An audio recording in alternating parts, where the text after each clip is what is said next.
ولا قوة إلا بالله العلي العظيم. بسم الله الرحمن الرحيم.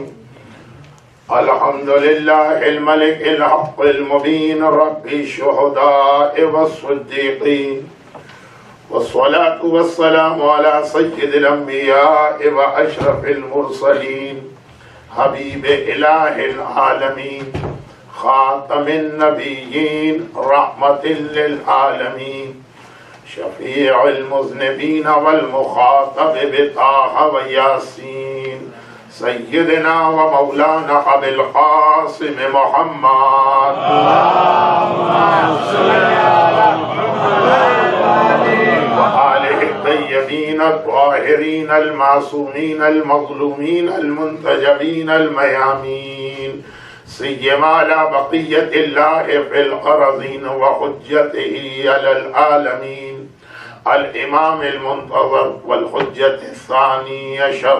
اللهم أجل فرجه وقرب زمانه وكثر أنصاره وأهلك أعداءه، ولعنة الله على أعدائهم أجمعين. أما بعد، فقد قال الله عز وجل في كتابه المبين وفرقانه المتين وقرآنه المجيد. بسم الله الرحمن الرحيم. وقبل يستفتحون على الذين كفروا فلما جاءهم ما عرفوا كفروا به، وقال وإذا رأوا تجارة أو لهوا انفضوا إليها وتركوك قائما، وقال ومكر الله والله خير الماكرين. اللهم صل على محمد وآل محمد. ایام ازا کی آخری تاریخیں پڑھنے والے کے لیے ایک بڑا مسئلہ یہ بن جاتا ہے کہ ان تاریخوں میں اتنے زیادہ ٹاپکس، سبجیکٹس، موضوعات ہمارے سامنے آتے ہیں کہ یہ فیصلہ نہیں کیا جا سکتا ہے. ایام ازا کا اختتام تو ہمیں یہ دیکھنا ہے کہ 2 مہینے 8 دن کی اس عزاداری، اور ہر سال ہمارے اس صف ازا کے بچھانے کے بعد آخر میں ہمیں پیغام کیا مل رہا. ایک طرف دوسری جانب ایام ازا کا یہ آخر کچھ ایسی تاریخوں کو اپنے درمیان لیے ہوئے: 28 صفر رسول خدا کی وفات، 29 صفر آٹھویں امام کی شہادت، 28 صفر امام حسن کی شہادت. ان کی مجلسیں ہو چکی ہیں، لیکن پہلی ربیع الاول اللہ کے رسول کی ہجرت، مولائے متقیان کے الفاظ میں پیغمبر کی زندگی کا اہم ترین واقعہ، پیغمبر کی زندگی کا اہم ترین واقعہ ہجرت. بھئی ہر ایک کو معلوم ہے کہ جب مسلمانوں کو ضرورت پیش آئی کہ ان کا اپنا ایک سیپریٹ کیلنڈر ہو، اور سب کو جمع کیا گیا کہ یہ کیلنڈر اگر بنایا جائے تو کس واقعے کو بیس کرتے ہو. کسی نے کہا ولادت رسول، کسی نے کہا اعلان رسالت، کسی نے کہا وفات رسول. اس طرف کسی کا ذہن نہ گیا کہ آخر میں جب مولا نے ارشاد فرمایا کہ ہجرت رسول، یہ پیغمبر کی زندگی کا یہ اہم ترین واقعہ، 12 ربیع الاول پیغمبر کا مدینے کے آؤٹ اسکرٹ میں پہنچ کے قبا کی بستی میں رک جانا اور دنیا کی سب سے پہلی مسجد قبا بنانا، 17 ربیع الاول ولادت رسول. تو اب یہ چند مجلسیں پیغمبر کی زندگی کے اتنے اہم واقعات اور ڈیٹس کے درمیان آ رہی. یہ دوسرا مسئلہ. تیسرا، میں تو بہرحال کراچی والا ہوں، اور کراچی میں حضرت علامہ رشید ترابی علی اللہ مقامہ یہ آخری ربیع الاول کی آخری مجالس کے لیے عسکریین، ہر سال عسکریین کے عنوان سے ہی مجالس ہوا کرتی تھی. ہمارے 10ویں اور 11ویں امام دونوں کا قیام چونکہ سامرہ کے اس محلے میں تھا جس کا نام عسکری کیوں کہتے ہیں، اس کی بہت ساری وجوہات ہیں. ون آف دا ریزن کہ جس جگہ پر 10ویں امام اور بعد میں 11ویں امام قید رہے وہ جگہ عسکریین، یہ 2 معصومین کے حالات. چنانچہ یہ بھی ایک موضوع 9 ربیع الاول عید الزہرا، اس کی ایک اہم ترین مناسبت یہ کہ وہ زمانے کے امام کی امامت کا پہلا دن ہے، اور زمانے کا امام وہ امام ہے جو ایام ازا کے 2 مہینے 8 دن جن مظالم کو آپ مسلسل سنتے آ رہے ہیں، پہلی محرم سے لے کے 8 ربیع الاول کی آخری الوداعی مجلس تک، یا ایام ازا کے 2 مہینے 8 دن وہ کہ ہر مجلس میں غم کا بیان ہوگا. کوئی محفل، کوئی جشن، کوئی ولادت کی تاریخ نہیں آئے گی. اگر ایک ولادت کی تاریخ ہے بھی تو اس میں بھی ولادت کا بیان نہیں ہوگا، یعنی جشن کا انداز نہیں ہوگا. 2 مہینے 8 دن 68 ڈیز مسلسل جو آپ نے وہ سارے مظالم سنے اور گریہ کیا اور اپنے آنسوؤں کو اتنا قیمتی بنایا کہ رومال زہرا میں جمع ہوتے جا رہے ہیں. ان تمام مظالم کا ریونج اور انتقام لینے والا جو امام، اس کی امامت کا پہلا دن ہے 9 ربیع الاول. تو آپ دیکھیے 4 مجلسیں اور اتنے سارے ڈیفرنٹ ٹاپک اور سبجیکٹ، مگر ان سب کے ساتھ اس وقت دنیا کی کرنٹ سچویشن، سیریا، بحرین، سعودی عرب، عراق، افغانستان اور سب سے بڑھ کے پاکستان میں کیا ہو رہا اور کس انداز سے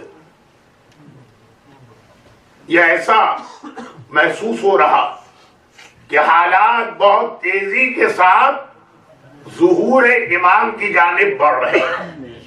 ایک جملہ میں ہمیشہ کہتا ہوں، وہ اپنی شرعی ذمہ داری سمجھ کے آج بھی شروع مجلس میں عرض کر دوں. ظہور امام کی تاریخ بتانے کو حرام قرار دیا گیا ہے. من وقت ہو کر سے جو زمانے کے امام کے ظہور کے لیے توقیت، اس مسئلے کو عربی میں کہتے ہیں مسئلہ توقیت، جو ظہور امام کی تاریخ بیان کرے، مقرر کرے. قسم ہو تم سب کی ذمہ داری ہے کہ اسے چھٹلاؤ اور کہو کہ یہ اللہ کا ایک راز ہے جو کسی کو نہیں معلوم. تمہیں کہاں سے معلوم ہو گئے؟ تم جھوٹے ہو. یہ روایتوں میں آیا تو بڑی کثرت کے ساتھ مذمت کی گئی ہے اور کنڈیم کیا گیا ان لوگوں جو ظہور امام کی تاریخ مقرر کرتے ہیں، مگر اسی کے ساتھ ساتھ اسی کے پیرالل روایتوں میں اتنی ساری سائنس آف ظہور بتائی گئی، وہ بھی اپنی جگہ کہ ایک طرف امام منع کر رہا ہے کہ ظہور کی تاریخ کبھی مقرر نہ کرنا، اور دوسری جانب وہ سائنس بتا رہے ہیں جس کو دیکھ کر آدمی کا دل خود کہتا ہے کہ شاید ظہور امام کا زمانہ قریب آ رہا ہے. بس یہی لفظ شاید کہا کہ اندازے لگاؤ، گیس کرو، قیاس کرو، یقین کے ساتھ نہ کہنا کہ امام کب آنے والے ہیں. تو وہ جو نشانیاں ہیں ان کو دیکھ کر یہ دل کے اندر خیال بڑھتا جا رہا کہ شاید ظہور کا زمانہ بہت قریب ہے. لیکن پھر بھی ہوشیار رہیے گا، ایسا نہ ہو کہ اپنا کوئی نادان دوست یا کوئی دانا دشمن ہمارے جذبہ عقیدہ کو محبت سے فائدہ اٹھا کر ظہور ایمان کے مسئلے میں ہم کو دھوکے میں مبتلا کر دے. کیونکہ یہ بھی تو روایتوں میں ہے نا کہ سچے امام کے آنے سے پہلے 12 جھوٹے امام آئیں گے. وہ یہ کہہ کے تھوڑی آئیں گے کہ ہمیں پہچانو ہم جھوٹے امام. ان میں سے تو ہر ایک اپنے آپ کو امام کہے گا، اور آج کی لیٹسٹ ٹیکنالوجی کی مدد سے ان کو وہ سارے معجزے بھی مل جائیں گے جھوٹے امام کو. جو قرآن میں آپ دیکھیں تو انبیاء کے معجزے، احادیث میں آپ دیکھیں تو ائمہ کے معجزے. لیکن آج کی ٹیکنالوجی اتنی ترقی کر گئی ہے کہ ابراہیم کا معجزہ آگ میں جا کے بیٹھو اور آگ تمہیں نہ جلا. آج کون سا مشکل کام؟ فائر پروف اتنی چیزیں بن چکی ہیں. آج موسیٰ کا یہ معجزہ کہ ساری قوم کو لے کے دریا سے نکل جاؤ, دریا کے 2 حصے ہو جائیں گے, پانی کھڑا ہو جائے گا, تم خیریت سے گزر جاؤ گے, کون سا مشکل کام؟ یہ انبیاء کے معجزے. اسی ایک لفظ آتا ہے کہ قرآن معجزہ خالدہ ہے, خالدہ. اللہ کرے یہاں کسی کے خاندان میں اسلام کی کوئی عورت کے لڑکی نہ ہو, ورنہ تو ذہن ادھر چلا جائے گا کون سے خالدہ کی بات مولانا کر رہے ہیں, کیونکہ پہلے ہی لوگوں کو کمپلین ہے کہ امریکہ میں آ کے ہماری اردو بہت کمزور ہو گئی. قرآن معجزہ خالدہ ہے, باقی انبیاء کے معجزے خالدہ نہیں ہیں. خالدہ کہتے ہیں جس سے ہے ہم فیہا خالدون, ہمیشہ ہمیشہ رہنے والا. تو قرآن وہ معجزہ ہے جو ہمیشہ رہنے والا ہے. باقی انبیاء کے معجزے خالدہ نہیں ہیں, ہمیشہ کے لیے نہیں تھے جس زمانے میں وہ نبی تھا. حتیٰ انبیاء کے ساتھ ائمہ کے بھی کئی معجزے ایسے جن کو کہا گیا یہ خالدہ نہیں ہے, اس زمانے کے اعتبار سے تھے. ہارون مکی کو بھی امام آگ میں بٹھایا اور معجزہ ابراہیم خلیل خدا کی یاد کو تازہ کیا. مگر جیسا میں نے کہا یہ سارے معجزے آج کی ٹیکنالوجی.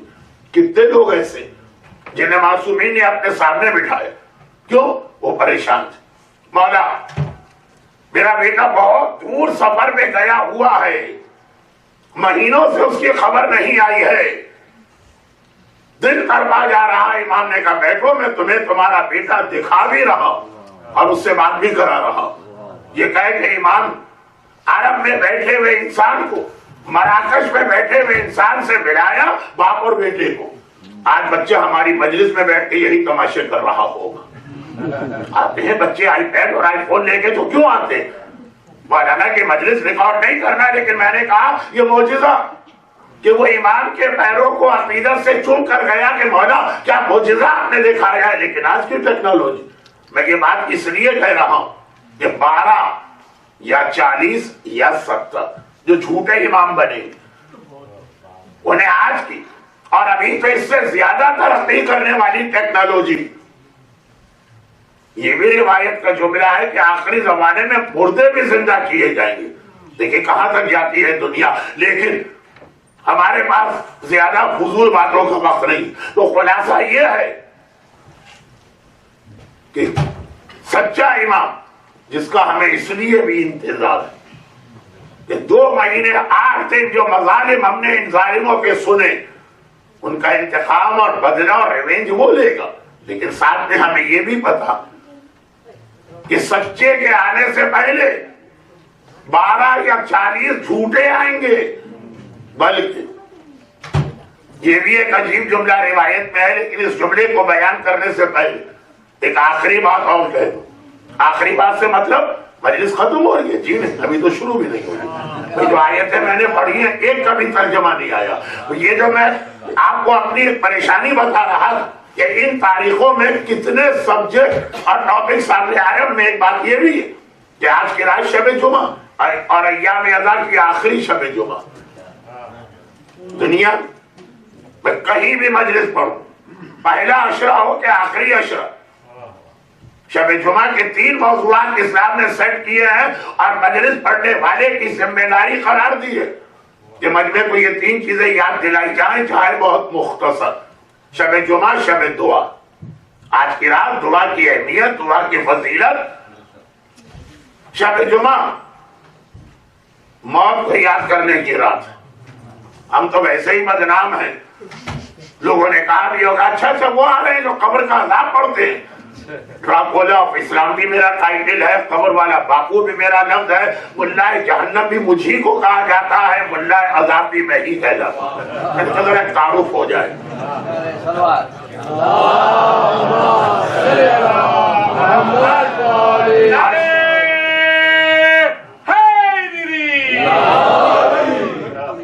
بہت ساری میری باتوں کو جب میں مثالیں دیتا ہوں اپنے واقعات کو لوگ مذاق سمجھتے ہیں. بہت سارے واقعات, مثلا نیویارک کے اس مومن کا واقعہ جو کہتا ہے کہ میں نماز شب بھی نہیں پڑھ سکتا جب تک کہ تھوڑی سی شراب نہ پیوں اور میوزک کا کیسٹ نہ لگاؤ. بہت سارے ایسے واقعات لوگ مذاق سمجھتے ہیں. اگر میں دنیا میں جا کے کہیں کہوں کہ آستانہ صحرا میں نے عذاب قبر کا لفظ کہا اور نعرہ حیدری لگا, کوئی یقین نہیں کرے. لیکن مہاراج یہاں کے لوگوں کا ایک جذبہ ہے، اور یہ نعرہ اس بات کی دلیل تھا کہ لوگ سننا بھی جا رہے ہیں اس کو، لیکن ابھی میری مجبوریاں پہلے مکمل ہو جائیں۔ تو خلاصہ یہ کہ آج کی رات شب جمعہ، پورے سال 52 شب جمعہ اگر آتی، گھر کے اسلام میں حساب تو اسلامی سال سے ہوتا ہے، لیکن اس بحث کو چھوڑیے، 52 شب جمعہ کا ایٹ لیسٹ شب جمعہ کو تو اپنی موت کو یاد کر لو، اور خالی اپنی موت نہیں، جو مر چکے ہیں ان کی موت بھی، باپ کے لیے، ماں کے لیے، دادا دادی چچا کتنے مرحومین، آج کی رات کوئی نیکی بھجواؤ، اور خیال کرو کہ کتنے ایسے رشتہ دار ہیں کہ سوچنے کے باوجود تمہارا دماغ ان کی جانب نہیں جا رہا۔ تو جب تم دنیا سے جاؤ گے اور زمانے کی حالت دیکھ رہے ہو کہ آج مرے کل دنیا نے تمہیں بھلا دیا، اپنے ہاتھوں جتنے اعمال خود مہیا کر کے جا سکتے ہو، یہ شب جمعہ کا دوسرا میسج ہے، دعا پلس موت پلس ہر شب جمعہ زمانے کے امام کو یاد کرنے کی رات ہے، کیونکہ شب جمعہ کے اختتام پر ہی تو وہ صبح آئے گی کہ جس صبح کو ظہور امام کی خبر ملے گی۔ تو ایام اضحیٰ کے موضوعات اپنی جگہ، آج کی پہلی مجلس پھر ان حالات میں ہوئی کہ شب جمعہ ہی کو میری پہلی مجلس ہوئی، جس کے اندر بھی موت، امام زمانہ اور دعا، یہ موضوع اپنی جگہ۔ اور جیسا میں نے کہا آخر کہ دنیا کی حالت، یہ سب ملا کے مجھے ذرا پریشان تو کر رہے ہیں کہ کس موضوع پہ بات کروں اور کس پہ بات نہ کروں، اور یہ تفصیل میں نے اس لیے بتائی کہ ہو سکتا ہے کہ میری آج کی پہلی مجلس کوئی ایسی آپ کو ترتیب یا سیکوینس والی نہ لگے۔ تو اس کی وجہ یہ ہے کہ میں خود پریشانی میں بیٹھا تھا، لیکن وہ ایک جملہ جو میں نے شب جمعہ سے پہلے والا چھوڑ دیا تھا۔ اب شب جمعہ کے 3 پیغام، ایوری فرائیڈے، یہ تھرسڈے نائٹ دعا وہی اللہ، منڈے کا اللہ ہے وہی اللہ، ٹیوزڈے کا اللہ ہے وہی اللہ، ویڈنسڈے کا اللہ، مگر جتنی دعائیں آج کی رات کو قبول کرتا وہی اللہ، باقی 6 دن میں نہیں۔ جیسے وہی اللہ کراچی کا ہے، حیدرآباد دکن کا ہے، نیو جرسی کا ہے، کربلا کا ہے اور مکے کا ہے، لیکن کربلا اور مکے میں جا کے دعا جتنے جلد قبول ہوتی ہے کراچی میں قبول نہیں ہوتی۔ یہ ایک نظام ہے اللہ کا۔ آج کی رات ہر مومن پریشان حال ہے۔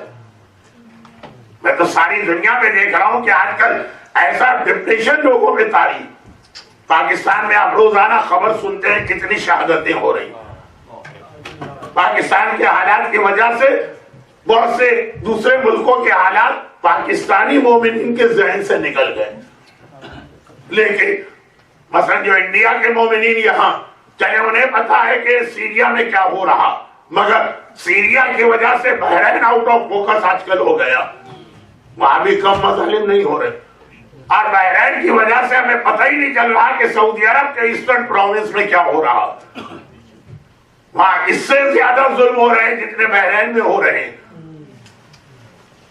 کیونکہ حکومت کو پتا ہے کہ بحرین کے بعد جو اگلا اپرائزنگ ہوگا وہ ہمارے یہاں ہوگا، ابھی سے اس کو دبا کے رکھو۔ تو خیر خلاصہ یہ کہ وہاں کے پرابلم، مگر یہ نہ سمجھے کہ آپ اگر نیو جرسی میں آ گئے یا امریکہ میں آ گئے یا میں آسٹریلیا میں چلا گیا یا میرے بھائی انگلینڈ میں چلے گئے یا میرے کوئی رشتے دار کینیڈا میں چلے گئے تو ہم لوگ اچھی حالت میں ہو، پاکستان کے لوگ بری حالت میں نہیں، ہمارے الگ دوسرے پرابلم، وہ جو ریسیشن چل رہا ہے اور وہ جو اکنامیکل پرابلم ہے وہ تو اپنی جگہ، اور ہم سے بہتر کون جانے کا، اس لیے کہ جب ہم لوگ ایام اضحیٰ کی پہلی مجلس سے بات شروع کرتے تو بعد میں مومنین آ کے جو اپنے پرائیویٹ قسم کے مسئلے بتاتے ہیں کہ کیا پرابلم ہے۔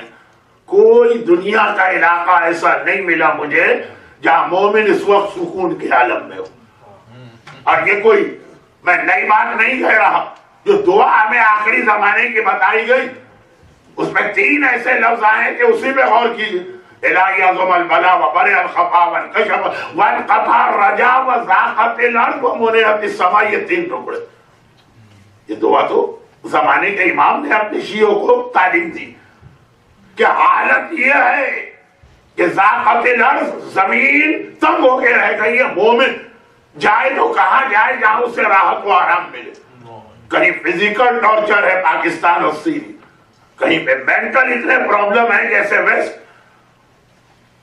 ذاقت الارض، یہ لفظ معصوم نے آخری زمانے کے لیے بتایا.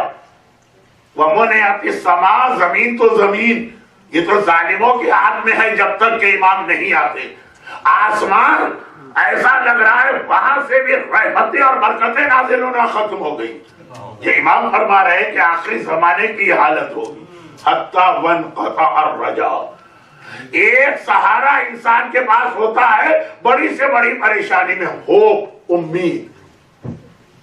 وہ بھی آخری زمانے میں وانقطع الرجاء، ساری امیدیں کٹ کے رہ جائیں گی، کہیں سے کوئی نجات کا راستہ نظر ہی نہیں آئے گا. یہ امام کے الفاظ، یہ دنیا اور زمانے کا یہ انداز اور ماحول، اس میں دعا اور زمانے کے امام کو یاد کرنا بہت اہم ہے. لیکن وہ جملہ میں مکمل کر دوں اور اس کے بعد پھر اتنے سارے موضوعات میں سے آج کی مجلس کی مناسبت سے جو موضوع میرے ذہن میں ہے اس کا انتخاب کروں. ایک چھوٹی سی بات، اور وہ یہ کہ سچے امام کے آنے سے پہلے جھوٹے امام، فیبریکیٹڈ امام، فیک امام، بنائے ہوئے امام، فیکٹری سے پروڈیوس کیے ہوئے امام وہ لائے جائیں گے 12، 40، 70.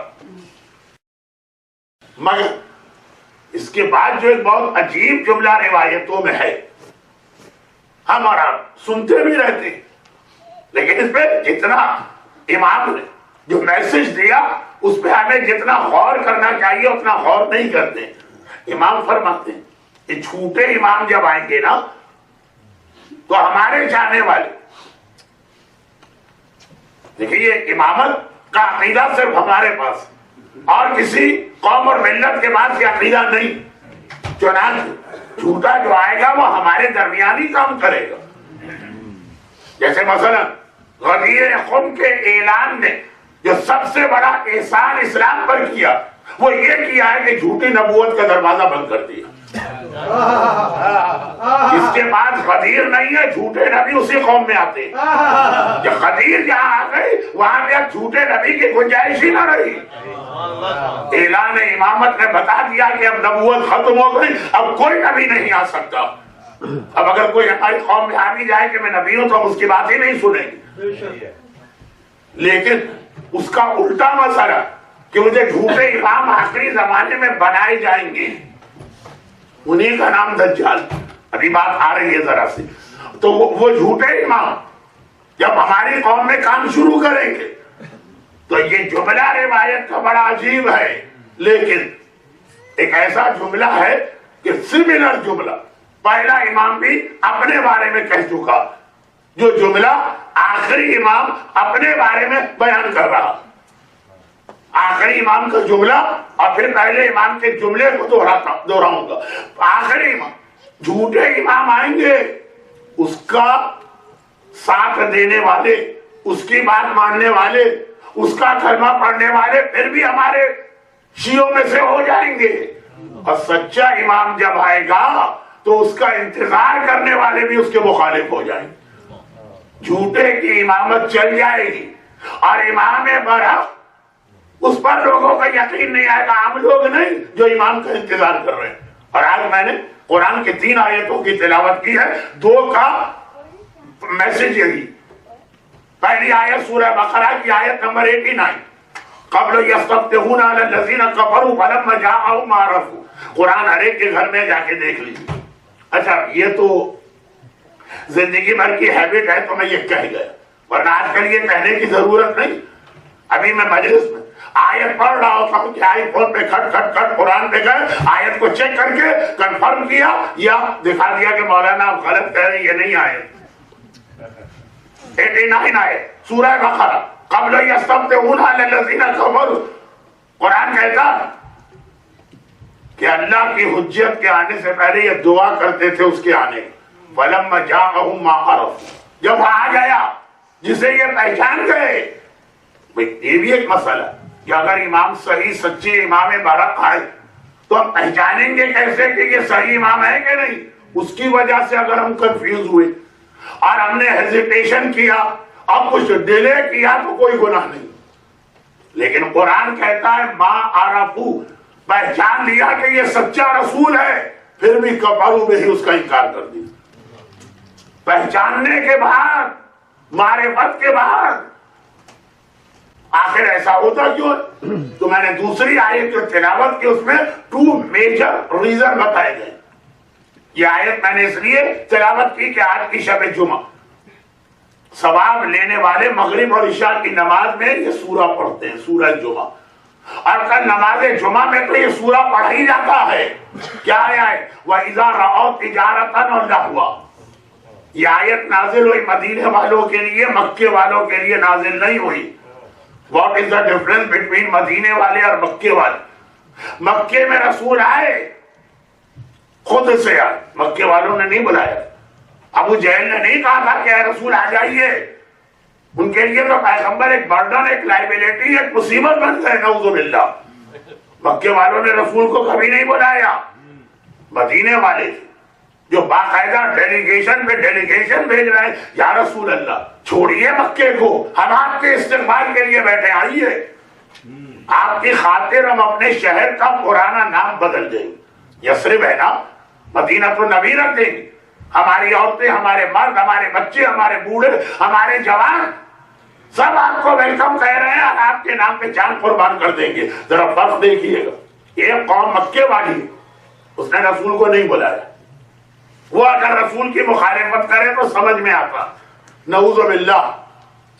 یہ جملہ جو میں کہہ رہا ہوں توہین رسالت کے لیے نہیں کہہ رہا ہوں، لیکن نعوذ باللہ مکے والوں پہ تو رسول ایک طرح سے امپوز کیے گئے ہیں، مدینے والوں نے ویلکم کیا، انویٹیشن بھیجا، اور 3 سال مدینے والوں کے ڈیلیگیشن گئے۔ جو پہلی ربیع الاول کو ہجرت رسول کی ہوئی وہ اس طرح نہیں ہوئی، 3 سال تک مدینے والوں کے ڈیلیگیشن پہ ڈیلیگیشن آ رہے۔ پہلے سال خالی مرد آئے تھے، اگلے سال لیڈیز بھی آئے، صرف یہ بتانے کے لیے کہ سارا شہر آپ کو ویلکم کر رہا۔ اور قرآن اب کہہ رہا کیا ہوا؟ جو بلا رہے ہیں، جو انویٹیشن دے رہے ہیں، جو ویلکم کر رہے ہیں، جن کی عورتیں بھی انوالو ہیں، جن کے مرد بھی انوالو ہیں، اب قرآن سے پوچھئے قرآن کیا کہہ رہا ہے؟ سورہ جمعہ میں ایوری جمعہ نماز آپ سنتے ہیں۔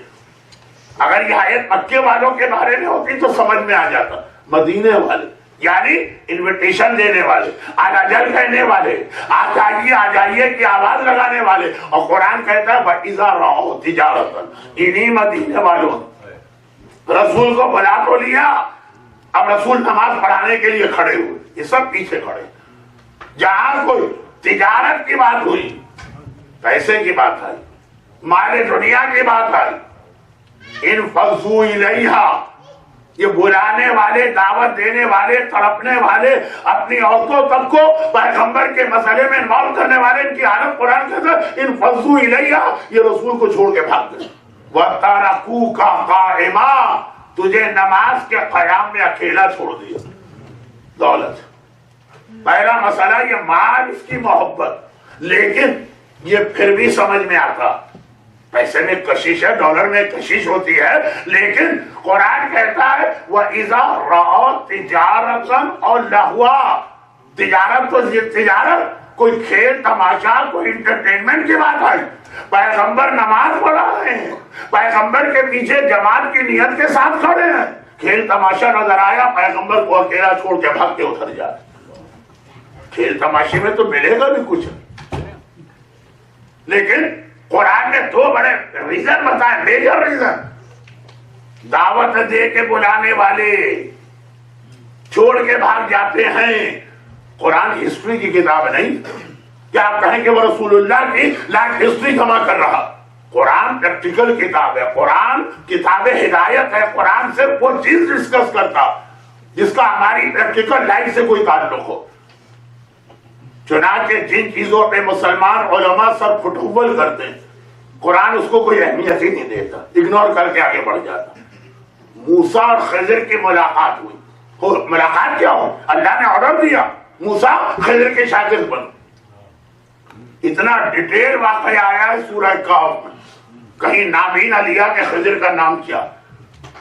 اب مسلمان علماء میں بحث چل رہی، خضر انسان تھے کہ فرشتے، اور اگر انسان تھے تو نبی تھے کہ لقمان کی طرح غیر نبی تھے؟ قرآن اس مسئلے کو کوئی اہمیت ہی نہیں دے رہا. کہا ہم جو میسج دے رہے میسج پڑھو, خضر فرشتے ہو کہ خضر انسان ہو کہ خضر نبی ہو کہ خضر خیر معصوم ہو, اس سے تمہارا کیا تعلق؟ تمہارا تعلق خضر کے واقعے کا جو پریکٹیکل میسج ہے وہ کیا؟ بیٹے ایک لڑکے کو دیکھا اور قتل کر دیا, کیوں؟ کہا یہ بے دین بننے والا. کہا یہ ہے میسج. اپنی اولاد کی تربیت کرو, اپنی اولاد کو دین کے اعتبار سے پالو. تمہاری اولاد تو جائے ڈسکو میں, تمہاری اولاد تو جائے کہ مثلاً انٹرٹینمنٹ کی محفلوں میں, تمہاری اولاد تو جائے کہ کہیں, حتیٰ یہ کہ بہت معذرت کے ساتھ مسجد میں بھی میں نے دیکھا کانوں میں ایئر فون لگے اور گانے کے کیسٹ مسجد میں سنے جا رہے ہیں. اب تم اس بحث میں الجھے ہو کہ خضر نبی تھے کہ غیر نبی تھے, انسان تھے کہ فرشتے تھے. قرآن نے ذکر تک نہ کیا کیونکہ قرآن ہمیں پریکٹیکل میسج دینا چاہتا. حابیل و قابیل دو بھائی, قابیل نے ظالم نے اپنے سگے بھائی حابیل کو شہید کر دیا. اتنا بڑا واقعہ تاریخ عالم کا, پہلا ظالم قابیل کو قرار دیا گیا. اور زیارت وارثہ, زیارت عاشورہ کا ایک ورژن یہ بھی, اللہم لن اول ظالم, اس میں قابیل بھی آتا. کہا دو بھائی, نام تو قرآن نے نہ لیے کہ بھئی قابیل یا حابیل کے نام سے تمہیں کیا تعلق, تمہارا مسئلہ تو یہ ہے کہ ظالم اور مظلوم کی جنگ کس طرح سے ہوتی. آج تک کرسچینٹی اور اسلام میں جس مسئلے پر بحث چل رہی ہے کہ حضرت ابراہیم نے اپنے جس بیٹے کو ذبح کرنے کے لیے زمین پہ لٹایا اور گلے پہ چھری رکھی, وہ اسماعیل تھے کہ اسحاق تھے؟ 100% کرسچینٹی کہتی ہے اسحاق تھے. 99.99% مسلمان کہتے اسماعیل تھے. ایک اختلاف ہے نا کہ ابراہیم کے کون سے بیٹے ذبح. قرآن نے اس مسئلے کو اہمیت ہی نہ دی. بھئی ایک لفظ تھا نا, یا اسماعیل یا اسحاق رکھ دیتا قرآن, سارے جھگڑے ختم ہو جاتے. کہا کہ نہیں, ہم ایسے مسائل کو کوئی لفٹ ہی نہیں کراتے ہیں, قابل توجہ ہی نہیں سمجھتے. بھئی اسحاق تھے کہ اسماعیل تھے, اس کے پیغام کو دیکھو کہ اگر خدا کا حکم آ جائے تو باپ اپنے جوان بیٹے کو ذبح کرنے کو تیار ہو. اصل بحث اس پہ کرنا, اپنی بیٹی کو حجاب تک اور اسکارف تک تو پہنانے کو تیار نہیں. بحث ہو رہی ہے کہ اسحاق کے گلے پہ چھری تھی کہ اسماعیل کی. اور دیکھیں کہ قرآن کا ایک انداز ہے, وَلَمَّا بَلَغَ مَعَهُ السَّعْيُ, قرآن نے کہا جب یہ بیٹا اپنے باپ کے ساتھ چلنے پھرنے کے قابل ہو گیا. بھئی نام لکھ دیتا نہیں, قرآن درس کتاب ہدایت ہے, قرآن پریکٹیکل میسج دیتا ہے, قرآن ان بحثوں میں نہیں پڑھتا ہے. تو قرآن اگر کبھی ہسٹری ریپیٹ کر رہا, not for the sake of history, بلکہ اس لیے کہ یقیناً اس میں ہمارے لیے کوئی ایسا میسج ہے جو ہماری زندگی میں پیش آنے والا ہے, تو قرآن کیوں کہہ رہا؟ ایک طرف قرآن کے بعد اتنا ٹائم ہی نہیں کہ خضر کا نام لے, اسماعیل کا نام لے, حابیل شہید کا نام لے. دوسری جانب اتنی لمبی آیتیں آ گئی کہ جب رسول نماز کے لیے کھڑے ہوتے ہیں تو ان کو انویٹیشن دے کے بلانے والے بھی دولت کو دیکھ کے بھاگ جاتے ہیں, کھیل تماشے اور انٹرٹینمنٹ کو دیکھ کے بھاگ جاتے ہیں. یہ کیوں؟ کہا اس لیے کہ تمہاری زندگی میں چیزیں آنے والی ہیں. اب جو میرا ایک جملہ جو بہت تفصیل سے بعد میں آنے والا ہے, آج نہیں, اس کو میں مکمل کروں کہ سچا امام آئے گا تو اس کو, سچے امام کو, اس کا انتظار کرنے والے بھی پوری توجہ نہیں دیں گے, چھوڑ کے بھاگیں گے. قرآن کا لفظ معصوم کی حدیث ہے, حدیث ہے امام کہا کہ پہلی فوج جو امام زمانہ کی بنے گی 10,000, 2/3 اس میں امام کے اتنے خلاف ہوں گے کہ اپنی تلوار امام کے اگینسٹ نکال دیں. آدھی بات, ہاف نالج کتنی ڈینجرس ہوتی ہے. بہت سارے لوگ طویل عرصے تک یہ رواج رہا, اس کو مذاق نہ سمجھیے گا. لوگ آگے علماء کے گلے کا بوسہ لیتے تھے, کبھی کبھار ہم جیسے اسٹوڈنٹس کے بھی گلے کا بوسہ لے لیا جاتا. ہم سمجھتے تھے بڑا عقیدت مند ہے. بہرحال نہیں مولانا, تو اس لیے آپ کے گلے کا بوسہ لے رہے ہیں کہ اس پہ امام زمانہ کی تلوار چلے گی, کیونکہ آخری زمانے کے اندر تمام علماء امام کی مخالفت کریں گے, امام اپنی تلوار سے ان کو قتل کرے. اب تو میں اسی لیے کسی کو قریب ہی نہیں آنے دیتا. مگر یہ بھول گئے کہ یہ بھی روایت کا لفظ ہے کہ ہمارے ان شیعوں میں جو پہلی آرمی جوائن کریں گے امام کی، 313 والی بات تو اب آپ کو معلوم ہے نا کہ اس کی تو کوئی حیثیت ہی نہیں ہے، حیثیت، مگر وہ مطلب نہیں ہے جو لوگوں نے سمجھا کہ اونلی 313، وہ الگ چیز۔ پہلی آرمی 10,000 2/3 امام کے اتنا اگینسٹ ہوں گے، تھوڑی بہت مخالفت نہیں، اتنا اگینسٹ کہ امام کو تلوار سے ان کی گردنیں کاٹنا۔ تو بھائی عالم کے گلے کا بوسہ بعد میں لیجیے، پہلے اپنے گلے کا بوسہ لیجیے کہ یہاں پہ امام کی تلوار چلنے والی ہے۔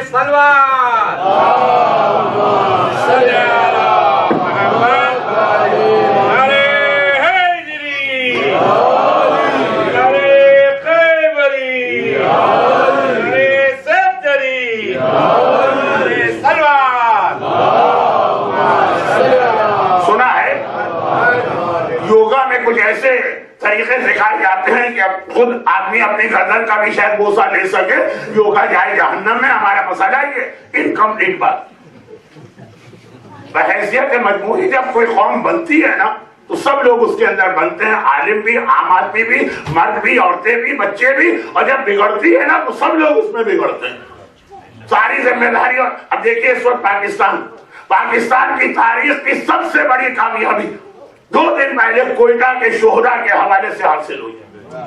پوری پاکستان کی تاریخ دیکھ لیجیے آپ، اتنی بڑی کامیابی۔ اور یہ پیغام وہ تھا جو کربلا کا نہیں ہے، کوفے اور شام کا۔ کربلا کا پیغام کیا تھا؟ کربلا میں پھر بھی آقا حسین نے تلوار چلائی، ٹھیک ہے، آقا عباس نے تلوار نہیں چلائی، نیزہ چلائی، علی اکبر نے تلوار چلائی۔ کوفہ اور شام یہ وہ جہاد ہے جو صرف مظلومیت کے ساتھ لڑا گیا اور مظلومیت کے ساتھ جیتا گیا۔ کہیں تلوار نہیں چلی، کہیں بھی نیزے نہیں چلے، پتھر کھائے گئے، لوگوں کے سب کو شتم اور دشنام کو برداشت کیا گیا، قدم قدم میں لوگ کیسے جا رہے تھے، دیکھا اللہ نے کیسے تمہیں شکست دی۔ آئے باغی ابن باغی، نعوذ باللہ، یہ یزید کا آدمی اعلان کرتا جاتا تھا نا کہ آج ہمارا وکٹری ڈے ہے، اللہ نے امیر المومنین یزید کو کامیابی دی ہے، باغی ابن باغی کو قتل کیا ہے، نعوذ باللہ، نقل کفر نباشا، اور لوگ آ کر کاؤنٹنگ کر رہے ہیں۔ لیکن اسی مظلومیت کے عالم میں سجاد اور زینب نے کتنی بڑی کامیابی حاصل کی کہ نام یزید قیامت تک کے لیے داخل دشنام ہو گیا۔ کوئٹہ کا واقعہ جو ابھی پاکستان میں پیش آیا، ایک عجیب واقعہ، اتنا بڑا پروگریس، ایک پتھر نہیں پھینکا گیا، ایک کسی دکان کا شیشہ نہیں ٹوٹا، اور کسی گاڑی کو آگ نہیں لگا گئی، جو پاکستان کے لیے بہت انیوزول چیز ہے۔ صرف مظلومیت کے ذریعے سے اتنی بڑی کامیابی آئی، لیکن کیسی مظلومیت، مرد بھی گھر سے نکلے، حجاب پہنے ہوئے عورتیں بھی آ کے سڑک پہ بیٹھی، چھوٹے چھوٹے معصوم بچے بھی آ کے کھڑے ہوئے، ماں کی گود میں شیرخوار بچے بھی تھے، تب جا کے اتنی بڑی کامیابی ہوئی۔ ایک طریقہ یہی ہوتا، یہی رسول نے اعلان رسالت کے موقع پہ طریقہ اختیار کیا، اکیلے نہیں، مرد بھی جمع کی، عورتیں بھی جمع کی، بچے بھی جمع کی، کیونکہ وقت بہت تیزی سے ہاتھ سے نکل رہا ہے، اس لیے میں بات سمیٹ رہا ہوں۔ یہی کربلا میں حسین کا طریقہ تھا، یہی امام زمانہ کا طریقہ ہوگا، خالی سنگل آؤٹ کر دینا کہ یہ علماء کی گردن کٹے گی اور اپنے آپ کو بھول جانا، اسی کا ہی نتیجہ نکلتا ہے کہ ہم لوگ پریپریشن کے بغیر امام کا انتظار کر رہے ہیں۔ ایک جملہ اور میں کہہ دوں، اس کی تشریح آج نہیں ہو سکتی۔ مولا آپ کب آئیں گے؟ آپ ہمارے وارث ہیں، آپ ہمارے آقا، آپ ہمارے سرپرست ہیں، آپ ہمارے محافظ و پروٹیکٹر ہیں، ہم پر اتنے مظالم ساری دنیا میں ہو رہے ہیں، آپ کب آئیں گے؟ تو امام کہیں گے جب تم لوگ ہمیں بلاؤ گے تو ہم آئیں گے۔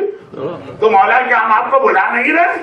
ہمارے یہاں ہر جمعے کی صبح دعائیں ندبہ ہوتی ہیں، ہمارے یہاں ہر زیارت کے بعد اجل اللہ تعالیٰ پڑھا جاتا، ہمارے یہاں ایسے مومن ہیں جو فجر کی نماز کے بعد 40 فجر دعائیں عہد پڑھتے، ہمارے یہاں زیارت آل یاسین پڑھنے والے، ہماری ہر مجلس آپ کے ظہور پہ ختم ہوتی ہے۔ امام کہیں گے یہ میرا بلانا ہے، اس طریقے سے کوئی تھوڑی مجھے بلایا جاتا، وہ طریقہ کیا ہے اس کو رکھیے ابھی ایک طرف۔ لیکن پرابلم یہی ہے کہ چونکہ ہمارے ذہن تو الجھ گئے کہ سارے علماء کی گردنیں کٹے گی، بڑا مزہ آئے گا، ہم تالیاں پیٹیں گے بیٹھ کے، اگر اس وقت ہم زندہ ہوئے نا ہو سکتا ہے پہلے ہماری ہی باری آ جائے۔ ہم نے آدھی روایت سنی ہے کہ امام علماء کی گردن کاٹیں گے، علماء کی گردن بھی کٹے گی، کوئی شک نہیں، عوام کی گردن ہی نہیں، عام مومن کی گردن بھی کٹے گی۔ مرد عورتیں خضر کے واقعے کو اگر آپ سامنے رکھیں تو ہو سکتا ہے بچے بھی لپیٹ میں آ جائے، خضر نے ایک بچے کی گردن کاٹی، کر ایمان اس منزل پہ تو نہیں جائے گی۔ اور یہ سب کیوں ہے؟ مولا علی کا جملہ سن لی، فرماتے ہیں یہ حالت ہو گئی ہے امت مسلمہ کی کہ میرا دشمن بدھ کے دن جمعے کی نماز پڑھاتا ہے، پڑھ لیتے ہیں لوگ بڑی خوشی کے ساتھ، اور میں جمعے کے دن جمعے کی نماز پڑھا رہا ہوں تو لوگ میرے پیچھے نماز پڑھنے کو تیار ہیں۔ جھوٹے امام کو سر پہ بٹھایا جائے گا اور امام برحق کی مخالفت کی جائے گی۔ اب بہت ہی مختصر میں نے بتایا کہ امام برحق کی مخالفت کی دو وجوہات تو قرآن کی اس آیت میں آ گئی جو ایوری جمعہ پریئر ہم اور آپ پڑھتے اور سنتے، مگر جھوٹے امام کو پلان کیا جائے گا۔ اصل بات اس سے ہم لے کے آگے چلیں، پہلے تو بہت ہی شارٹ میں جملہ کہیں، موقع ملا تو اس کی ڈیٹیل آگے کی کسی مجلس میں آئے گی، بہت ہی شارٹ میں، کہ یقین کے ساتھ ہم کچھ نہیں کہہ سکتے کہ آخری زمانہ کون سا، لیکن موجودہ حالات کو دیکھ کے یہ لگ رہا کہ سیریا میں اگر بشار اسد کی حکومت ختم ہوئی، بلکہ ختم کی جا رہی ہے اس لیے کہ وہاں کسی سفیانی کو لا کے بٹھانا۔ امام کے آنے سے پہلے 12 جھوٹے امام آئیں گے یا 40 یا 70، وہ تو چھوڑیے، بہت ڈیٹیل مسئلہ اپنی جگہ رکھیے، لیکن 2 باطل کے ایسے کیریکٹر آئیں گے، ایک کا نام ہے سفیانی، ایک کا نام ہے دجال۔ یہ آخری زمانے میں ہر ایک کو پتا ہے کہ 2 آنے والے، اور یہ اتنا بڑا آخری زمانے کا خطرہ ہے کہ دعائے کمیل کا ایک جملہ جو ہے نا، میں تو اپنی جگہ اس کا انٹرپریٹیشن یہی کرتا ہوں، ایک جملہ، اللہم ومن ارادنی بسوء فقرد ومن کادنی فکر، اے خدا جو ہمارے خلاف برائی کا ارادہ کرے اس کی برائی اسی پہ بٹھا دے، اور جو ہمیں چیٹنگ، فریب، دھوکے میں مبتلا کرے اس کے فریب اور دھوکے کو اسی میں بٹھا دے۔ یہ جو 2 کیریکٹر ہیں آخری زمانے کے، سفیانی اور دجال، یہی تو ہے۔ سفیانی کیا ہے؟ تلوار لے کے آئے گا، ننگی تلوار، خون بہاتا ہوں۔ دجال کیا ہے؟ پیار سے، محبت سے، بہلا پھسلا کے، ہمارے مطلب کی باتیں کر کے ہمیں گمراہ کرے گا۔ مقصد دونوں کا ایک ہی ہے، سفیانی اور دجال۔ آخری زمانے کے 2 بہت بڑے خطرے، وہ جو میں نے کہا 12 یا 40 یا 70 امام آئیں گے، لیکن پھر بھی میں کہتا ہوں وہ اتنا بڑا خطرہ نہیں، اس لیے کہ معرفت رکھنے والا مومن فوراً پہچان لیتا ہے کہ امام برحق کون ہے اور جھوٹا کون ہے۔ زیادہ بڑے یہ 2 خطرے، سفیانی اور دجال۔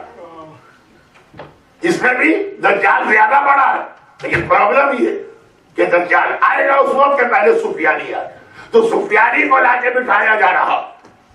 سفیانی ایک خاص شہر میں آئے گا، ڈیمسکس۔ دجال کسی خاص شہر میں نہیں ہے، ہر جگہ دجال ہوں گے، ایک دجال نہیں ہے، دجال بھی بہت سارے، بلکہ یہ بھی علماء کے اندر ایک ڈسکشن کہ دجال is the name of a specified person اور a name of a system۔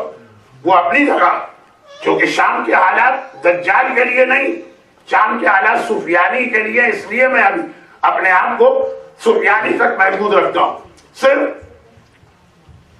یہ 2 باتیں عرض کرتے ہوئے 1974 میں نے اپنی زندگی کی پہلی مجلس کھارا در میں پڑھی۔ کھارا در کراچی کے ایک بہت ہی پرانے اور مشہور علاقے کا نام، جیسے بڑا، لیکن مجلس میں نے چھوٹے امام باڑے میں پڑھی، یعنی کھارا در میں 2 امام باڑے، ایک بڑا اور ایک چھوٹا۔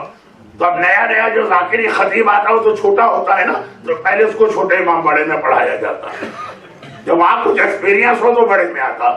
تو میں اس ڈیٹیل میں گیا نہیں ہے، لیکن جملے نے بتا دیا کہ یہاں کھارا در کے کچھ لوگ، جیسے حیدرآباد میں دارالشفا مثلا، اس انداز کا کھارا در کا علاقہ، پہلی مجلس میں نے 74 میں وہاں پڑھی تھی۔ جیسے ہو سکتا ہے کچھ لوگوں کے لیے بات بھی تعجب والی کہ زندگی کی پہلی مجلس آستانہ زہرا میں آج پڑھ رہا ہوں۔ ایک محفل تو پھر بھی 13 رجب کو پڑھ کے گیا تھا، مجلس یہ پہلی مجلس ہے میری زندگی کی، جب زندگی اختتام پر پہنچ رہی۔ لب بام رہ گیا. خیر تو خلاصہ یہ ہے کہ اس میں نے ایک حدیث پڑھی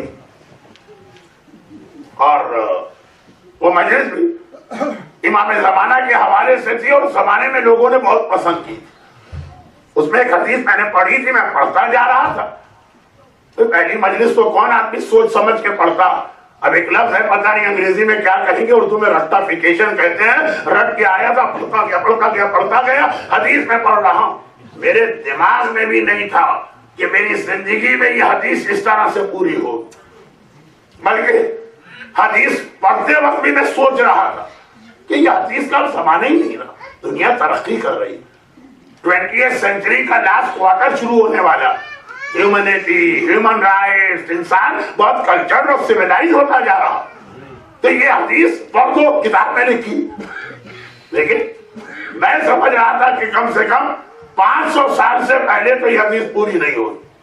کیا حدیث تھی کہ سیریا میں سفیانی کو لا کے بٹھایا جائے گا اور پلانٹ کیا جائے گا, اور وہ پہلا قانون یہ بنائے گا کہ ہر اس مرد کو مار دو, قتل کر دو, گردن کاٹ دو جس کا نام علی ہو, حسن ہو, حسین ہو, جعفر ہو, حمزہ ہو, فاطمہ ہو یا زینب. 7 نام, جس کا یہ 7 میں سے کوئی نام ہے اسے قتل کر دو. اس کے سپاہی یا ایڈوائزر یا منسٹر آ کر اس سے کہیں کہ بھائی اتنا تو لینین بنیے کہ جس کا یہ نام ہو تو پہلے ہم یہ انکوائری کریں کہ اس کا عقیدہ کیا. بہت سارے ایسے ہیں کہ جو امامت کو نہیں مانتے, نام علی ہوتا تو ضرورت ہی نہیں. جس نے اپنا نام علی رکھا ہے اس کا مطلب یہ کہ کم از کم علی کے بارے میں اس کے دل میں ایک سافٹ کارنر, جس کے دل میں علی کے بارے میں, حسن کے بارے میں, حسین کے بارے میں, جعفر کے بارے میں, فاطمہ کے بارے میں, زینب کے بارے میں, حمزہ کے بارے میں سافٹ کارنر. وہ شیعہ ہو کہ نہ ہو واجب القتل. اب میں نے یہ 2 باتیں سوچی.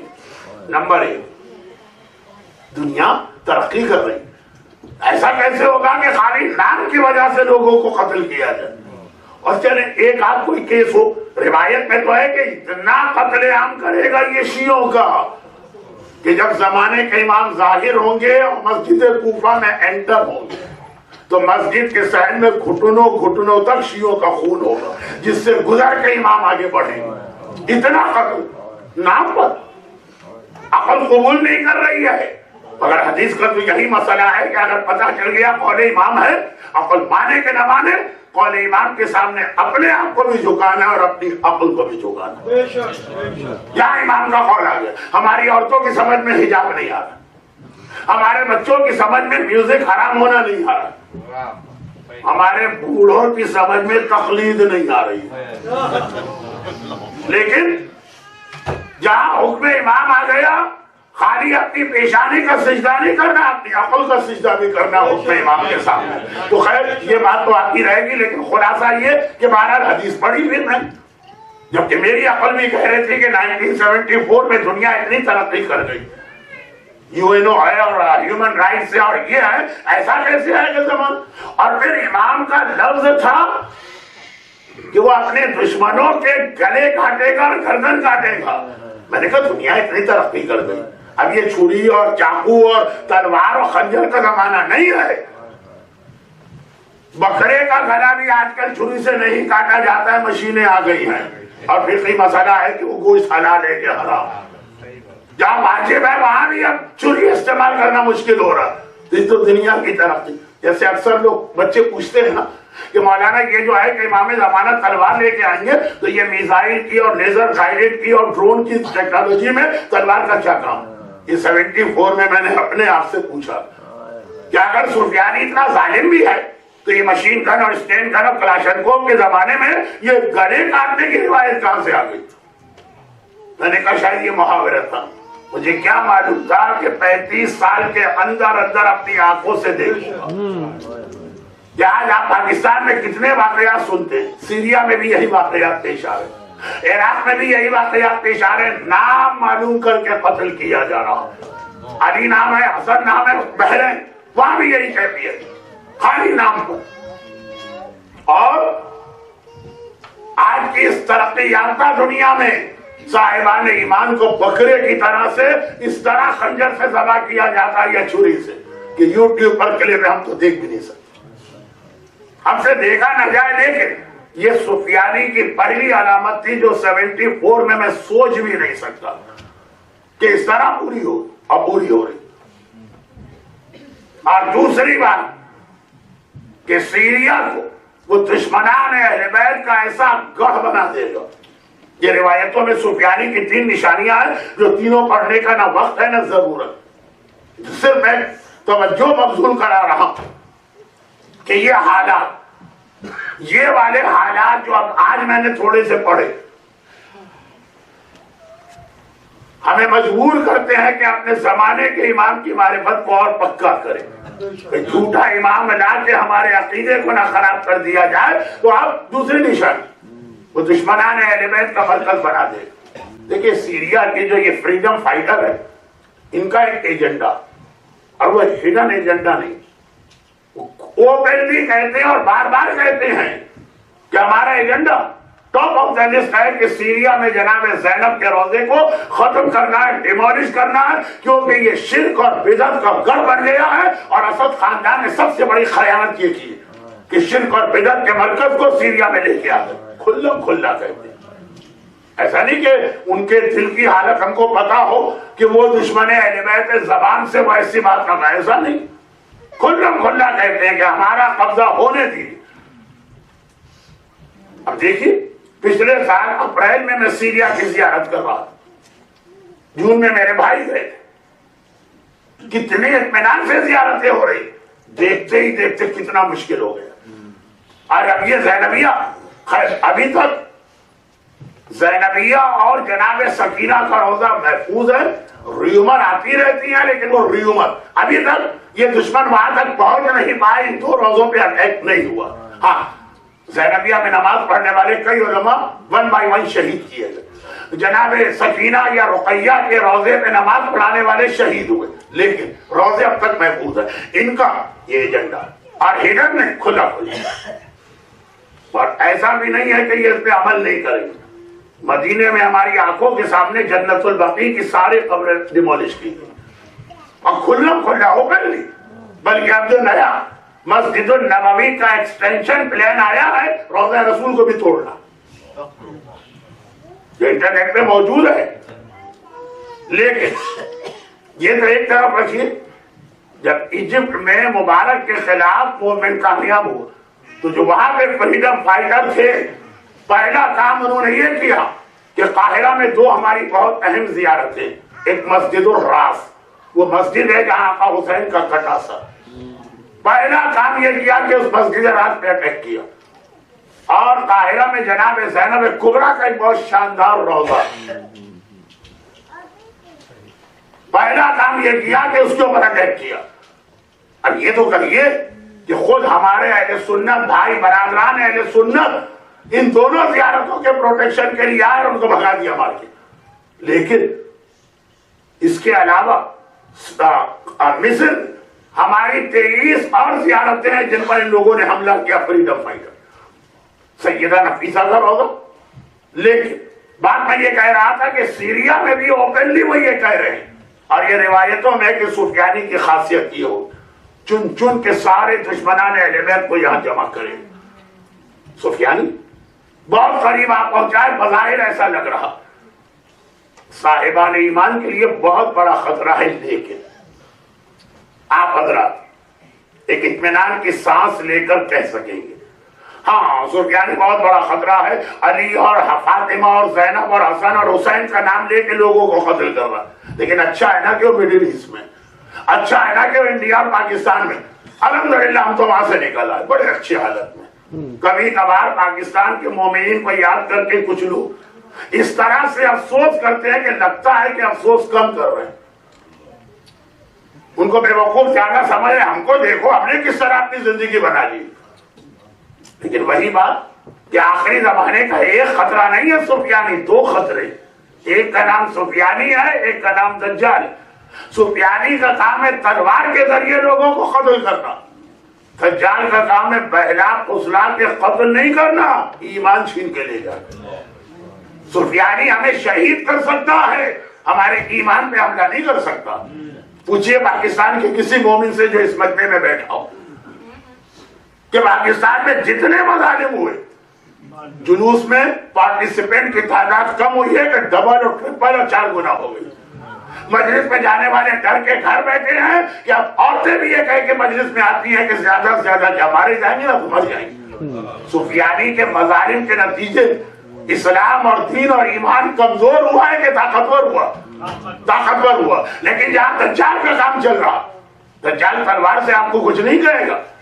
دجال کبھی میوزک کے ذریعے, دجال کبھی بے نمازی کے ذریعے, دجال کبھی حرام گوشت کے ذریعے, دجال کبھی غیبتوں کے ذریعے, دجال کبھی قطع رحمی کے ذریعے, دجال کبھی جھوٹ کے ذریعے اس طرح پہلا پسرا کہ ہمارے ایمان پہ حملہ کرے گا کہ نام ہمارا وہی رہے گا جس نام پہ سفیانی مار رہا ہے. دجال اس نام کو ٹچ نہیں کرے گا. نام ہمارا وہی رہے گا کہ جس میں رسول و آل رسول کی نسبت ہوگی. ایمان نام کی کوئی چیز نہیں ہوگی. اس سال دانتوں پر سینہ آ گیا, میں کنوینس نہیں کر سکا ان مومن کو.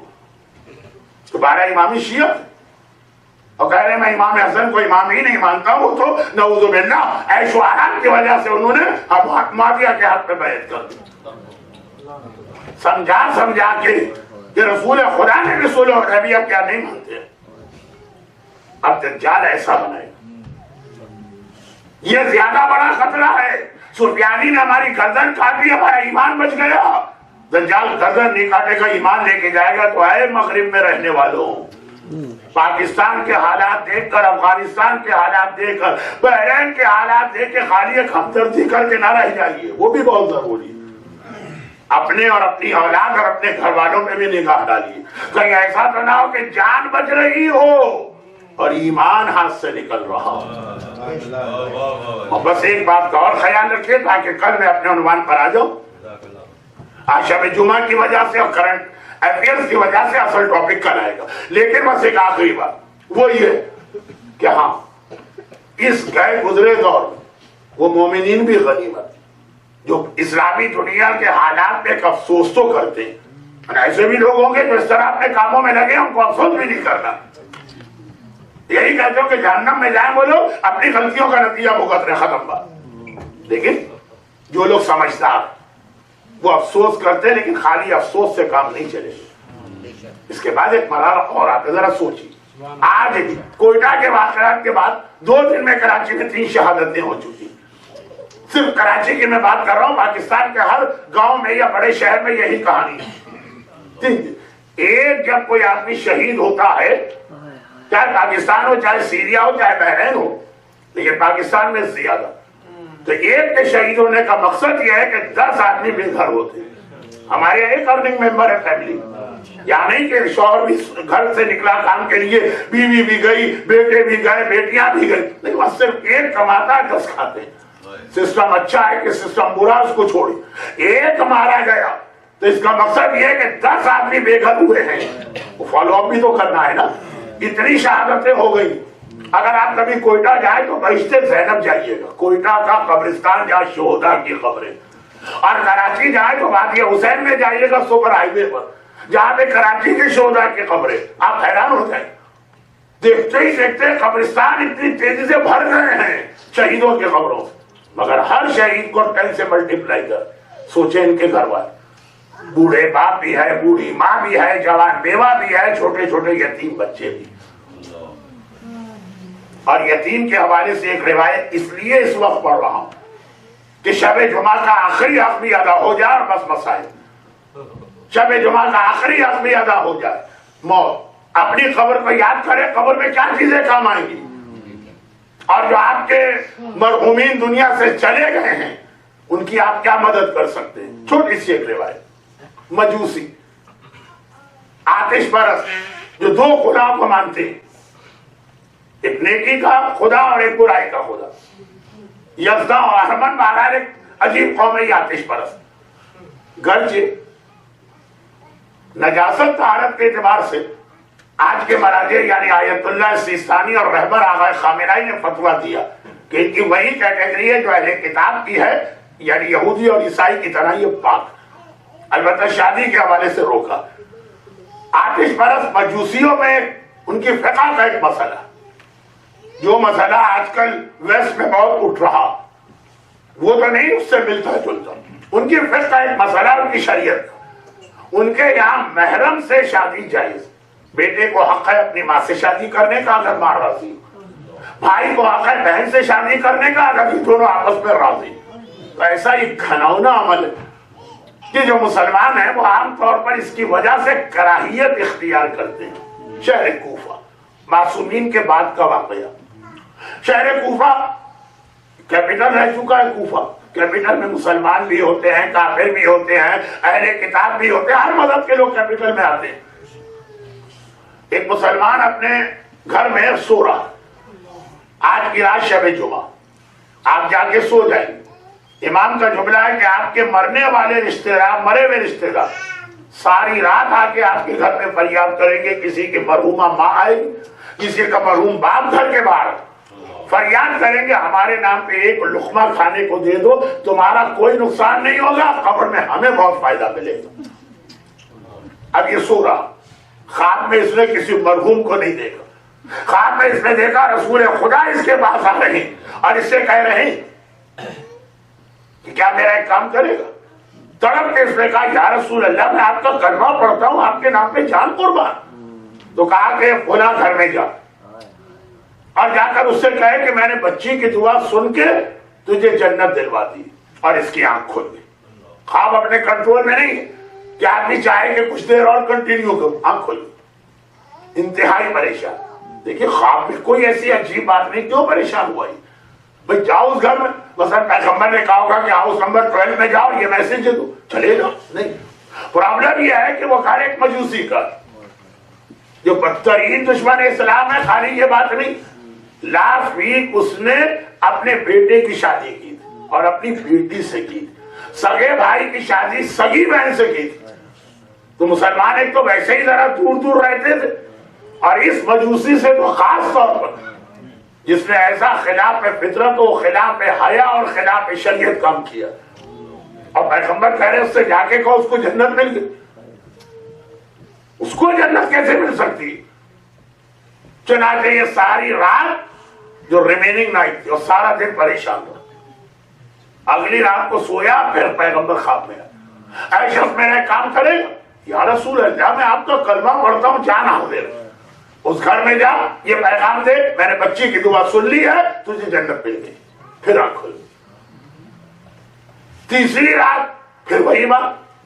اب چوتھی رات میں اب جو سویا بہت ڈرتے ہوئے سویا, پیغمبر خواب میں آئے میرا کام کرے یا رسول اللہ جان قربان. اب پیغمبر جلال میں آ گئے, کہا میں 3 راتوں سے تجھے ایک حکم دے رہا ہوں اور میرے اتنے سے حکم پہ عمل نہیں کرتا اور جان کی بات کرتا. آج اگر تو نے میرا حکم نہیں مانا, میرا تیرا کوئی تعلق نہیں. آنکھ کھل گئی. رسول اگر کہہ دے کہ کوئی تعلق نہیں تو بھی بچا گیا, اب تو جانا ہی پڑے گا. لیکن مسئلہ یہ ہے کہ چلو میں کسی طرح سے وہاں چلا بھی جاؤں, دل نہیں مان رہا کہ مجوسی کیا جاؤ. 2 خداؤں کو ماننے والا جو مشرک کی ایک کیٹیگری, اور دل نہیں مان رہا کہ بھائی اور بہن کی شادی کرنے والے کے گھر جاؤں.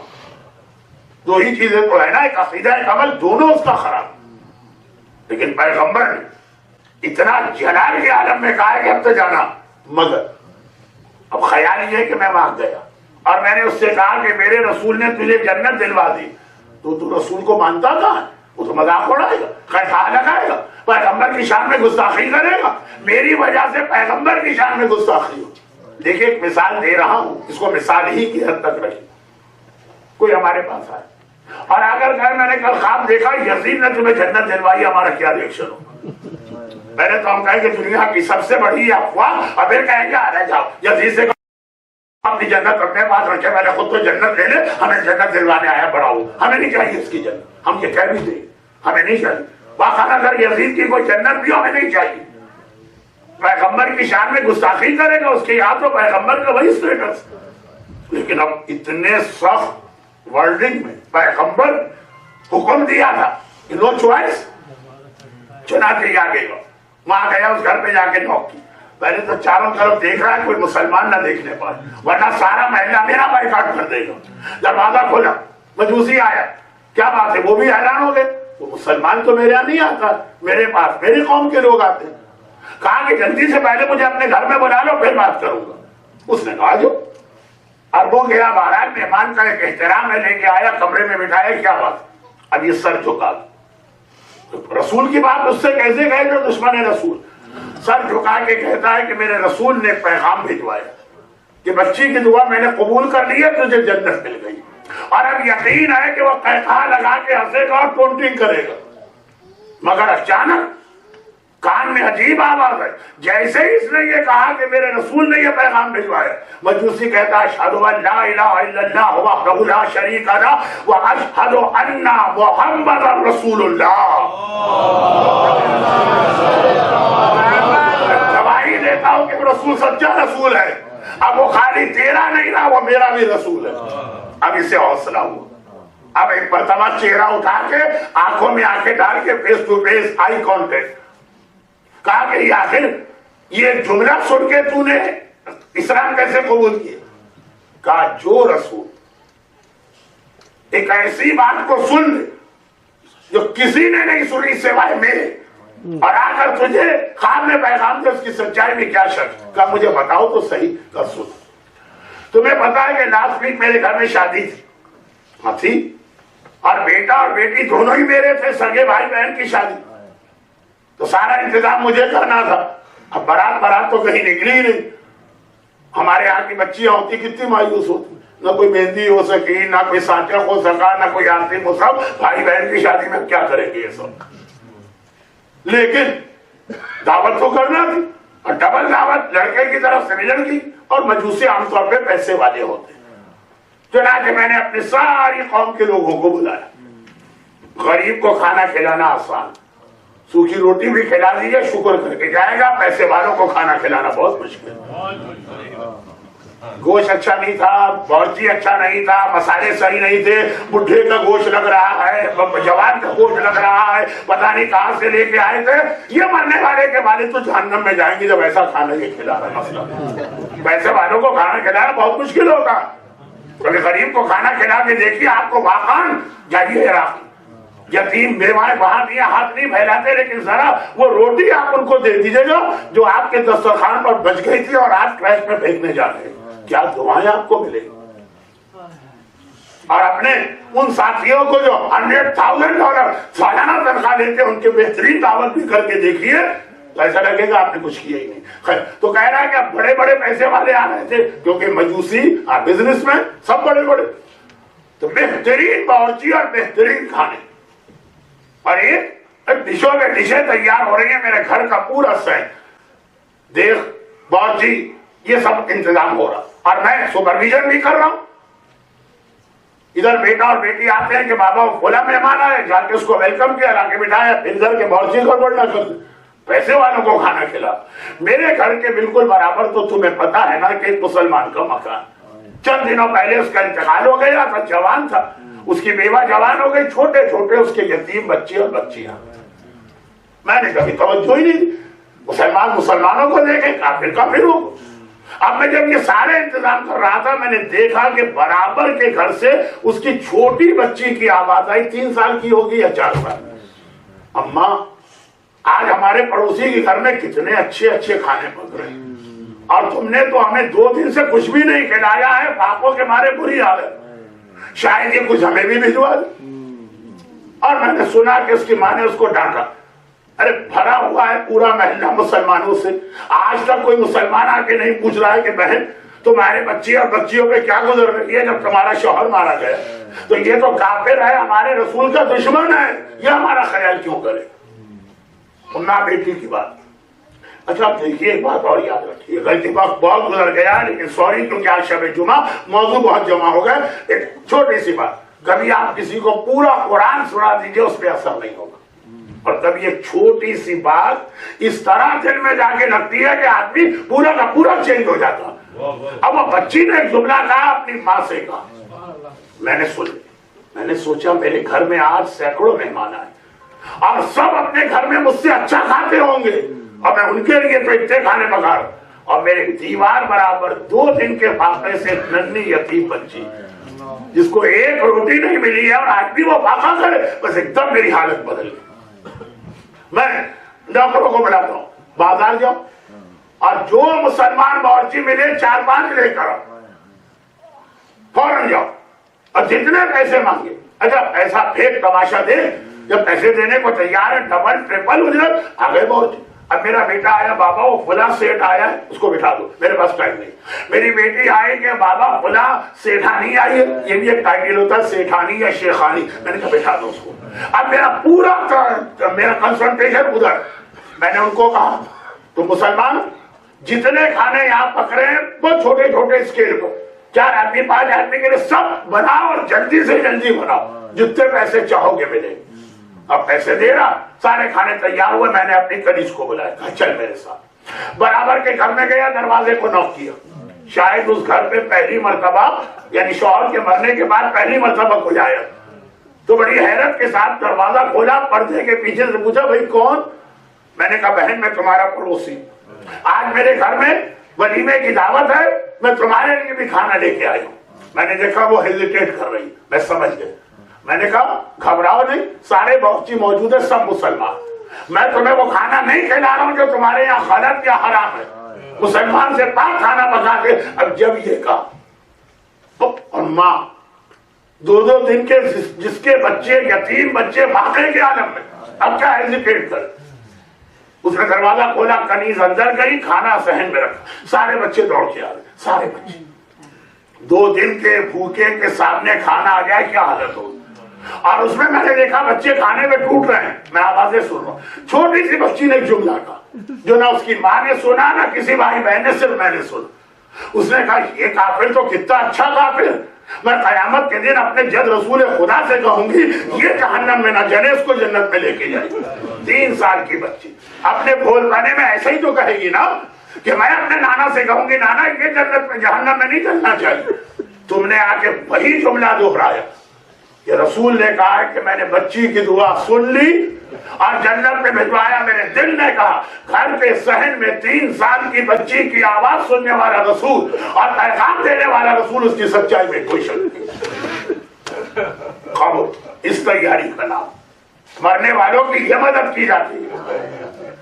لیکن بچی نے جب رسول خدا سے ایک جملہ کہا، دیکھ جملہ میں بھی رسول خدا سے کہوں، یا رسول اللہ آپ کی نسل پتہ نہیں کتنی جنریشن کے بعد ایک ننھی سی بچی، فقط 2 دن بھی بہت بڑی چیز، 2 دن کے فاقے سے تھی، اور ایک کافر نے اس پہ احسان کیا تو آپ نے اس کافر کو جنت دلوائی۔ ذرا کربلا کے میدان میں اپنی سکینہ کو دیکھ لیجیے، ذرا کربلا کے میدان میں ان چھوٹے چھوٹے بچوں کو دیکھ لیجیے گا۔ آزاداروں، یہ کربلا کے بچے کربلا سے جو بھوکے اور پیاسے گئے تو ان کی بھوک اور پیاس کبھی مٹی نہیں، یہ زندان شام تک بھوکے گئے، یہ زندان شام تک پیاسے گئے، ورنہ ام حبیبہ کے مکان کے سامنے سکینہ پانی نہ مانگتی، ورنہ راہ شام میں شمر کے سامنے سکینہ پانی نہ مانگتی، ارے ورنہ زندان شام میں سجاد زینب کو بیٹھ کر نماز پڑھتے نہ دیکھتے، حیران ہو کر کہا بھوبی اماں آپ نے تو شام غریبہ بھی کھڑے ہو کے نماز پڑھی، آج کون سا دن آ گیا؟ تو سجاد آنے والی خزاں اتنی کم ہوتی ہے، میں اپنا حصہ بچوں کو دے دیتی ہوں، آج کمزوری کی وجہ سے زینب کے بدن میں کھڑے رہنے کی طاقت نہ رہی۔ یہی سکینہ بھوکی دنیا سے گئی، پیاسی دنیا سے گئی، خالی اتنا نہیں، شام غریبہ زینب کا کرتا، سکینہ کا کرتا جل گیا تھا، اسی جلے ہوئے کرتے میں دفن کی گئی۔ راہ شام میں شمر نے سکینہ کو رسی سے باندھا تھا اور سارا بدن خون خون ہو گیا، اسی خون بھرے کرتے کے ساتھ گئی، لیکن وہ عجیب منزل آئی جب آقا آپ کو یاد کریں گے۔ دیکھیے حسین نے کربلا میں آپ کو یاد کیا نا، عیشیوں کاش تم اس وقت کربلا میں ہوتے جب میں اصغر کو پانی پلانے لے گیا اور میرے ششماہے کو پانی کے بدلے میں 3 بار کا 3 ملا۔ اسی طرح سجاد کہے گا عیشیوں کاش تم اس وقت زندان شام میں ہوتے جب جوان بھائی اپنی ننھی سی بہن کی میت کو لے کے چل رہا، جلے ہوئے کرتے میں، لہو بھرے ہوئے کرتے میں، مگر سجاد کی مدد کو کوئی آیا۔ ادھر سجاد نے سکینہ کو قبر میں اتارنا چاہا، ادھر قبر سے 2 ہاتھ باہر آئے، فاطمہ کی آواز آئی، سجاد بیٹا گھبرانا نہیں، تیری دادی فاطمہ تیری مدد کو آ رہی ہے، میں تیری بچی کو میرے حوالے کر دوں۔ خدا بندہ معصوم علی اصغر ننھی سکینہ کے مصائب کا واسطہ، عقیلہ بنی ہاشم زینب کبریٰ اور میرے مظلوم آقا سید الصادقین کے ازدحام کا واسطہ، جو مومنین اور مومنات آج کی مجلس میں ان کو، ان کے گھروں کو، ان کی روزی کے ذرائع کو، ان کی اولادوں کو دنیا اور آخرت کی ہر پریشانی سے محفوظ فرما۔ خدا بندہ صاحبان ایمان کے گریے کی آواز اور آنکھ کے آنسوؤں کا واسطہ صف اعضاء پر کھڑے ہونے سے پہلے ان کی ساری حاجتیں پوری فرما۔ کربلا کے شہیدوں اور آج کی شب جمعہ کا واسطہ حاضرین مجلس کے خاندان کے تمام مرحومین، تمام شہداء ملت، خاص طور پہ کوئٹہ اور کراچی کے واقعات کے شہداء اور کل اموات کے مومنین و مومنات کی مغفرت فرما۔ ہمارے بیماروں کو شفائے کاملہ عطا فرما۔ سکینہ اور اصغر کے ماننے والوں کو روزگار اور روزی کے ہر امتحان سے محفوظ فرما۔ دنیا میں جہاں آج محبت علی کے جرم صاحبان ایمان پہ ظلم کیا جا رہا، بحرین، سعودی عرب، سیریا، افغانستان، عراق، پاکستان، ان مومنین کی حفاظت فرما، ان پہ ظلم کرنے والوں کو نیست و نابود فرما، اور ہمیشہ ہمیشہ ظلم کے خاتمے کے لیے اپنے آخری حجت امام زمانہ کے ظہور میں تعجیل فرما۔ ربنا تقبل منا انک انت السمیع العلیم۔ ماتم حسین۔ یا حسین